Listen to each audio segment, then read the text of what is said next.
실제 음식물에서 내가 특정 비타민 C를 섭취하려고 하는데 몸 안에 그게 넘쳐난다면 그 물질들은 그냥 패싱해버리는 경우가 생기죠.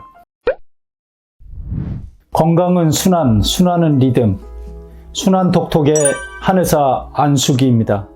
요즘 건강기능식품에 관심들이 많이 갖고 또 건강기능식품이 많은데요.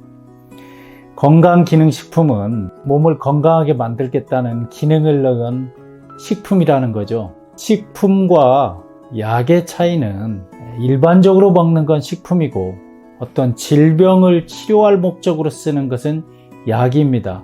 그런데 식품과 약 사이에 특정한 어떤 몸의 기능을 좀 좋게 만들겠다는 뜻으로 말하는 것이 건강기능식품이죠.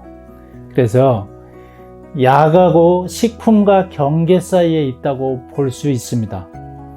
따라서 특정한 질병을 치료할 목적으로 건강기능식품을 만드는 것은 한계가 분명히 있습니다. 특히 건강기능식품 중에는 한약의 그런 지혜를 또는 한약의 원리를 많이 응용해서 이렇게 만드는 경우가 많이 있죠.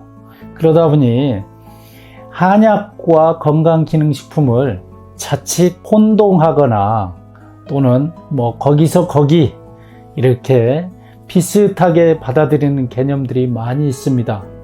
그런데 원래 한약의 어떤 하나의 구성이 되는 약초들 이런 것들로 배합을 해서 하나의 처방, 예를 들면 십전대보탕이니 육군자탕이니 사물탕이니 하는 이런 배합은 실제는 한약, 약의 범주에 속하고 거기에 일부 원료들을 뽑아서 어떤 기운을 올리는 또는 어떤 관절에 좋은 이런 식의 특정 효과를 이렇게 좀 거기에 가미해서 건강기능식품으로 많이 나옵니다. 그런데 한약과 건강기능식품은 엄연한 차이가 있습니다. 한약은 엄격한 그 특수 질병 치료의 목적에 사용한 반면 건강기능식품은 원 한약의 처방에 본 식품의 재료가 50% 이상 들어가 있으면 이건 약으로 보지 건강기능식품으로 안 보기 때문에 50% 이상을 원 재료가 못 들어간다는 특징이 있습니다.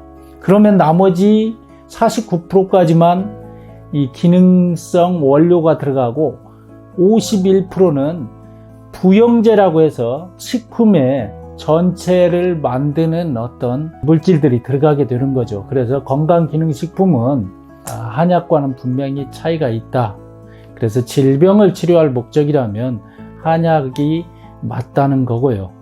그 다음에 건강기능식품도 과하면 부족함만 못한 경우가 있습니다. 특히 건강기능식품 중에 또 어떤 특정 어떤 비타민이나 이런 걸 위주로 해서 건강기능식품을 만드는데요. 가장 좋은 건강기능식품은 사실은 자연의 원재료 그대로 섭취하는 겁니다. 비타민 같은 것도 예를 들면 그렇습니다.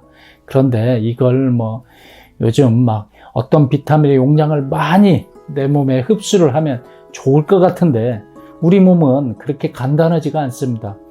그 비타민 성분이 많아지면 음식물이나 자연 속에서 섭취하려고 하는 그런 기능들이 약간 퇴보 내지는 퇴화되는 경향이 있다고 보시면 됩니다.